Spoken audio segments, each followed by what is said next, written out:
You can't keep telling Americans it's fine for biological men to compete. Well, Cat, you can roll your eyes, because I know the Democrats love to think in their quaint little way that nobody cares. Trust me, they care. Right? When they hear I am the only woman on this panel. Well, hang on. I am the only person here involved with recreational sports where I play with trans people, by the way. I'm the only woman on here that'll probably have a family in the next decade. I am the person that you are talking about that should be concerned about this, and I'm not, because this is a manufactured issue. Hey everyone, welcome back to the channel. Today we're diving into a crazy debate in which Piers absolutely gets schooled by Harry Sisson and Cat Abughazaleh when he attempts to shove his cultural war agenda down our throats. These two completely unravel his entire strategy, while he frantically tries to spotlight trans issues above everything else. Later on, we'll also see James Carville step in with some seasoned advice that completely punctures Piers' defense. But before we dive right into it, a massive thank you to our viewers from across the globe. You guys are incredible. Make sure to drop a comment and tell me where you're watching from. I'm really interested in how these trans sports discussions are perceived in different countries compared to here in the US. If you're enjoying these political breakdowns, hit that like button and subscribe. It truly helps me continue creating these videos. All right, let's jump right in. It's a manufactured issue. This is the problem. This is why you won't win elections. How much? No, that's just not true. That's why you won't win. People under the bus. When you deny science and biology, you will not win an election. I can absolutely take that to the bank for you. You are so obsessed with this and aren't listening to the woman. You're saying that this is hurting women and girls. Can you name 5 WNBA players? I'm saying if you hang around with your progressive mates, and you all boast about how many trans athletes you know and how it doesn't have any impact on women's sport, and then we all watch the Paris Olympics and we watch a biological male who had been banned from the World Championships for testing positive for male chromosomes beating up a young female Italian boxer so badly the boxer quit after 40 seconds, and that biological male wins just gold. Spreading misinformation at this point. There are plenty of athletes that have Michael Phelps is basically his entire body is made to swim. Like the fact that you're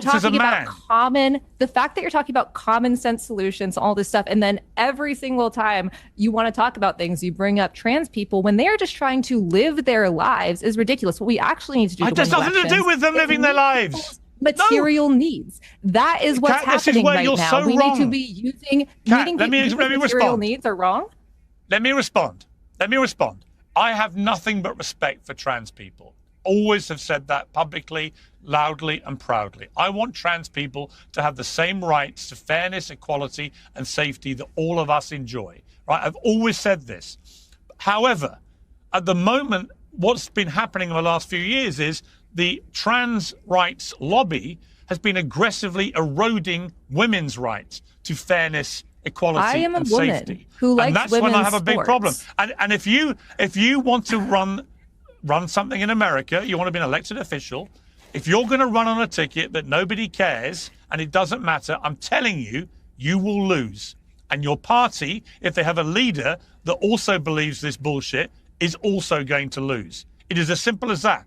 Let me go to James. In fact, let me go to Harry on this. Harry, where do you sit? I mean, are we at the stage where I can ask you what a woman is yet or not? Well, I just think this conversation, I agree with, I just think it's so meaningless. Like, I think if the Republican candidate in Cat's district would run solely on trans issues, Cat would love it. She'd be so happy because she's going to talk about affordability and the issues that actually matter to people, not this like whole made up, culture war issue, and that it extends to the national scale. It absolutely is manufactured. Piers, this is so disingenuous. Piers, listen. In 2028, do you think that if JD Vance ran simply on trans issues and you had like a Gavin Newsom talking about affordability, do you think that people would actually vote for JD Vance in that election? Nobody's going to run on just trans issues. But if you think that Donald Trump didn't win, well, hang on. Wait, let me respond. We're trying to talk about affordability and common sense. You're talking about Let me give you my considered. Let me give you my considered answer, Harry. Right? I think Trump won for 3 reasons. I think 1, the economy. I think 2, immigration. And I think 3, the culture war stuff that you guys love to play down, but also love to fuel. So when there's a Sydney Sweeney ad comes out, you all throw your toys out the stroller and make it a huge story. But actually, people care about this stuff. All right, I've got to level with you. Watching Piers here is just excruciating, isn't it? You can clearly see his agenda, and it's so blatantly obvious. Cat literally points out, I'm the only woman on this panel. I'm the only one actively participating in recreational sports with trans people.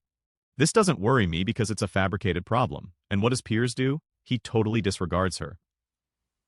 Here's a woman truly invested in the situation he's supposedly concerned about, and she's telling him it's not the catastrophe he's portraying. What really irks me is when Piers goes on this big spiel claiming, I have nothing but admiration for trans people. I've always said that, loudly and proudly. I want them to have equal rights, fairness, and safety, just like everyone else. But then, in practically the same sentence, he declares, the trans rights movement has been forcefully undermining women's rights. To me, it's contradictory. You can't assert you're an ally while also depicting trans people as a looming menace. It's akin to saying I'm not racist, but adding that doesn't magically make the following statement acceptable. The way he discusses trans issues feels more antagonistic than supportive, despite his claims to the contrary. When Harry cleverly notes that if a Republican candidate focused solely on trans issues in Cat's area, Cat would welcome it as she could then concentrate on real-life concerns, Piers just steamrolls right over the argument. Why? Because stirring controversy is more profitable than engaging in detailed policy debates, and he's fully aware of that. They do I don't know a not single want Democrat. trans athletes in women's sport. I don't James know a Carville single is Democrat. right about this. I'll come to it in a moment. But you're so wrong, you guys. And if you think this is a winning proposition, Pierce, I don't know a single Democrat on your Sydney Sweeney thing who actually is angry at the ad. You know me. We've talked before. I love Joe Biden. I'm as Democratic as you can get. I've had them on my show. I couldn't care. Well, then they're not Lamont representative Hill of the was Democratic literally Party. spitting blood. Then Piers, Lamont listen to me when I say Hill's a this. They are Democrat. not represented. They are not representative of the Democratic Party. You talk to your average Democrat on the street. You ask them about the Sydney Sweeney jean ad. They're on their way to work. They don't give a shit. They couldn't care less if she's wearing jeans in an ad. You guys are so wrong. Harry. Wait, I'm saying, Piers, I'm saying the opposite of what you're arguing right now. I'm saying I don't care about the ad. I don't care. Harry, you're wrong. Let me tell you why I think you're wrong. Respectfully. Or not respectfully. You can play the James Carville thing of saying, no, I don't care like about the respect, Piers. That's fine. I like the respect. I think this. I think it's a number of things. If it's J.D. Vance in 2028, he'll run on economy and immigration, probably fewer foreign wars, all the things that made Trump popular. But he'll also run hard on the culture war stuff if you lot are still running on absolute nonsense.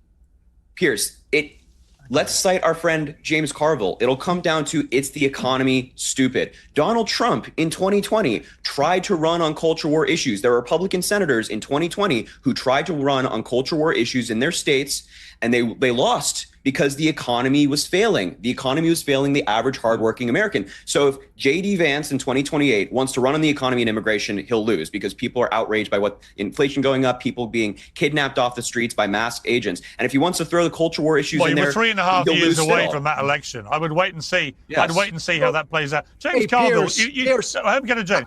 Let me get it. Hang on, Joe. I want to go to James because yeah, Joe. Quickly. No, I was just going to say quickly.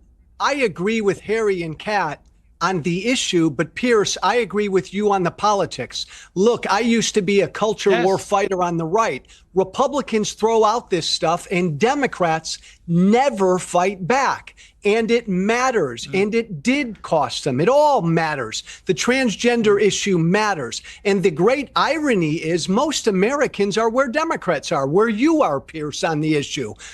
Transgender Americans should have full rights. Let them live their life in peace. And we embrace them all. When it comes to transgender women in sports, man, the competition's got to be fair, period. That's where most Americans are. Democrats need to fight that fight because most Americans where we have most of our data about transgender. Yeah, and by the way, the idea Democrats do not, and the military the idea that has Democrats shown do not that there is not a physical benefit. Like this is it's complete U.S. nonsense, military. Cat. This is just data from the U.S. military of soldiers who have transitioned. It's nonsense. Of course, men have. Okay, so let me take your argument to its logical extension. Why don't we make the Olympics gender neutral?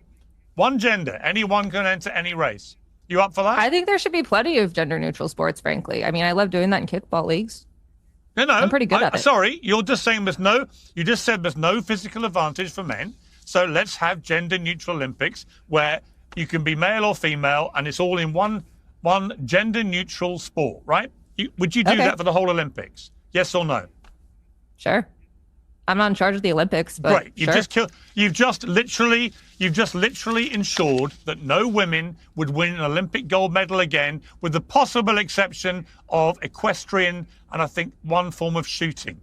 Other than that, no women ever win an Olympic medal ever again. Thank you, Cat Abu. Brilliant. What a brilliant election-winning campaign message. The Olympics are going to be gender neutral, says Cat Abu. I'm not voting for you in a million light years. Wow, this is where things spiral into chaos, right? Piers keeps harping on about the culture wars, while Harry is over there trying to point out that typical Democrats really aren't bothered by some Sydney Sweeney ad drama. Harry's basically saying, if you chat with a regular Democrat on their way to work, they don't care at all if she's in jeans in some ad. He's spot on with that observation, but Piers can't drop it because, from my perspective, he needs to push the narrative that Democrats are fixated on these culture war topics to boost his show. Then, things get even crazier when Cat brings up gender-neutral sports, and Piers jumps on it like a predator. This is where you see his debate style come alive. Cat casually mentions kickball leagues, and he replies with, let's have gender-neutral Olympics where everyone competes together. This is where it gets intriguing. Cat just goes, sure, clearly messing with him. She knows he's trying to corner her, so she goes with it thinking, why not see how this plays out? But Piers takes that simple sure and absolutely freaks out. Check out his reaction. You just made sure no woman will win an Olympic gold ever again. Like, seriously, calm down. She's obviously not being earnest. She's merely mocking his outrageous hypothetical scenario. Yet Piers is so eager for his gotcha moment, he doesn't notice she's just messing with him. He wraps it up with, what a fantastic, fantastic campaign message. The Olympics will be cozy and gender-neutral, claims Cat Abu. I wouldn't vote for you in a million years. The guy's having a complete meltdown over a throwaway line. She played him perfectly and he's clueless. Pure drama from someone outmaneuvered by an opponent who wasn't even trying. James Carville, I don't think you live in my district. You said last week. You know what? If your district could hear you talking about gender-neutral Olympics, they think you were insane. James Carville, last week you said... well, look, let's go to old James as you ridiculed him, but actually one of the smartest guys in American modern politics for the last 40 years. James, you said last week that Democrats have to let this trans stuff go. So listening to two young Democrats here, making it clear they don't think it's a problem. And by the way, we should have gender-neutral Olympics. What is your reaction?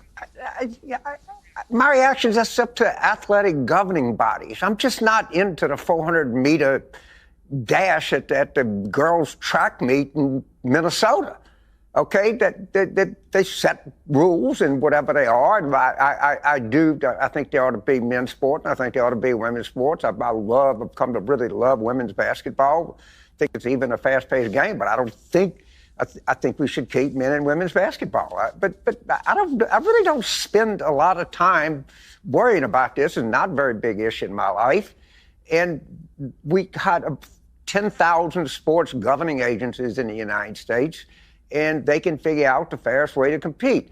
But I want to make a point. The people that are going to decide the direction of the Democratic Party are going to be people that vote in the primaries in 2028. And I think that they have a really good record when they're given a choice, which they were not given in 2024, of picking pretty strong candidates. So I am not at all that worried. And you're right, if AOC is very talented, she wants to run, she should run. I'm telling everybody, all of you should run.